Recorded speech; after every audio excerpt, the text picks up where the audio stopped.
श्री गोविंद भगवान की जय।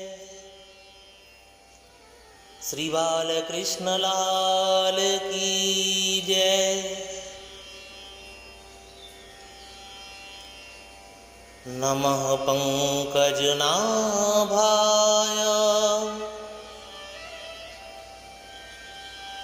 नमः पंकजमालिने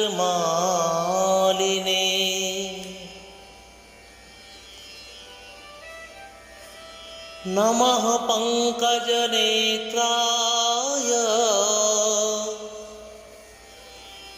नमस्ते पंकजाग्रये।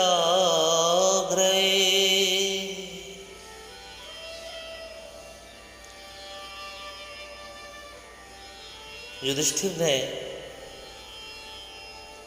भगवान श्री गोविंद से प्रार्थना की, हे द्वारकानाथ, आपने मुझे सफला एकादशी व्रत की कथा सुनाई, मेरा मार्गदर्शन कराया। अब आपके श्री चरणों में प्रार्थना कर रहा हूँ,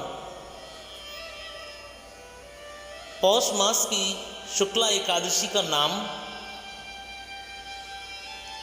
और वह एकादशी व्रत किस प्रकार किया जाता है, इसका महात्म्य मैं आपसे श्रवण करना चाहता हूँ।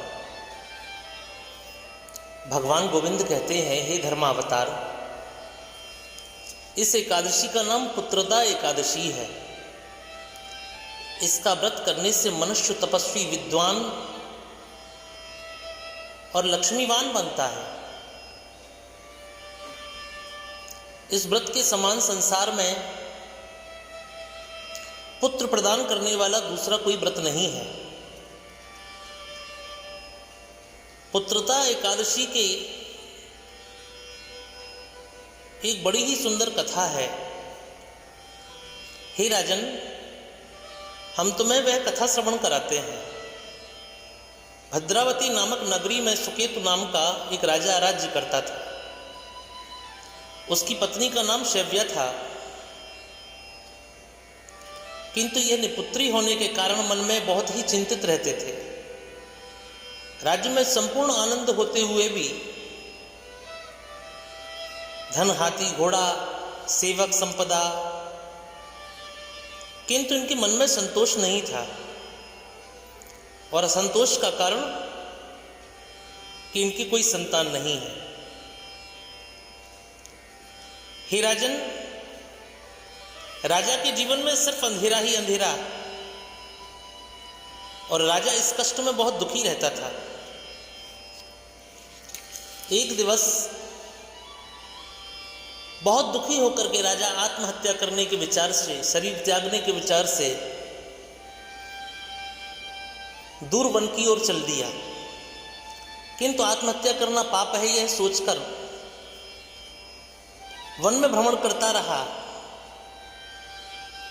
किंतु मुझे कोई मार्ग दिखाई, ये भी सोचता रहा।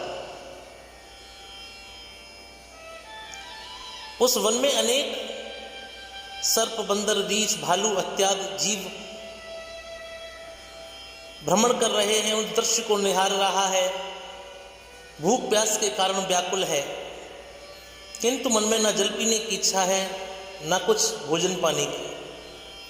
मन में एक विचार आया, आज तक मैंने जो अनेक यज्ञ दान कराए हैं, अनेक ब्राह्मणों को भोजन कराए हैं, क्या इसके बाद भी मुझे ये पुत्र कष्ट भोगना पड़ेगा? क्या मैं निस्संतान रहूंगा? राजा सोच ही रहा है, तभी आगे चल के उसने देखा एक बहुत सुंदर स्थान पर कुछ मुनियों के आश्रम बने हुए हैं। इन आश्रमों के पास एक सुंदर तालाब है, जिसमें अनेक प्रकार के कमल खिले हुए हैं।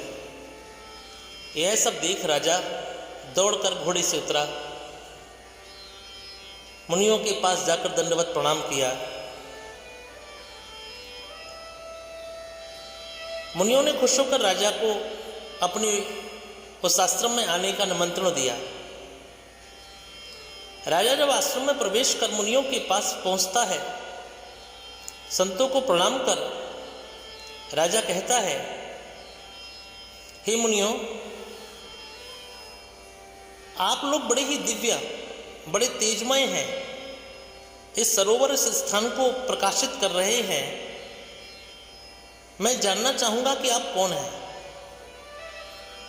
संतों ने कहा, नरेश, हम लोग विश्वदेव हैं और इस सरोवर पर स्नान करने आए हैं। आज पुत्रदा एकादशी है।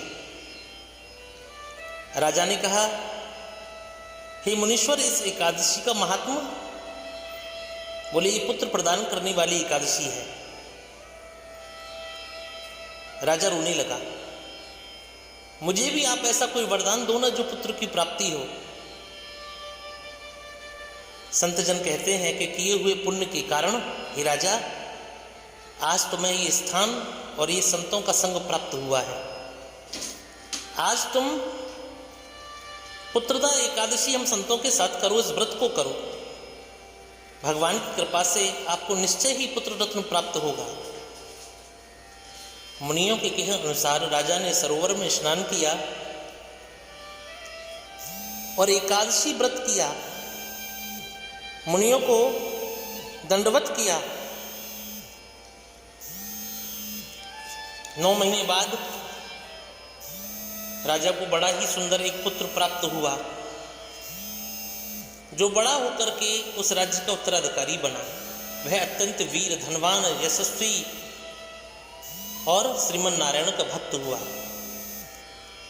तब भगवान बोले, हे युधिष्ठिर, पुत्रदा एकादशी कर। जो पुत्र रत्न की प्राप्ति होती है वह मनुष्य निश्चय ही धर्मपरायण होता है।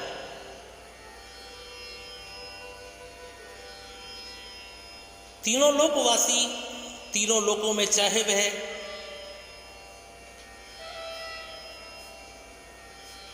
देव, नर, नाग, किन्नर, कोई भी इस पुत्रदा एकादशी को कर संतान प्राप्त करता है, वह निश्चय ही मूल नारायण की कृपा का पात्र बनता है।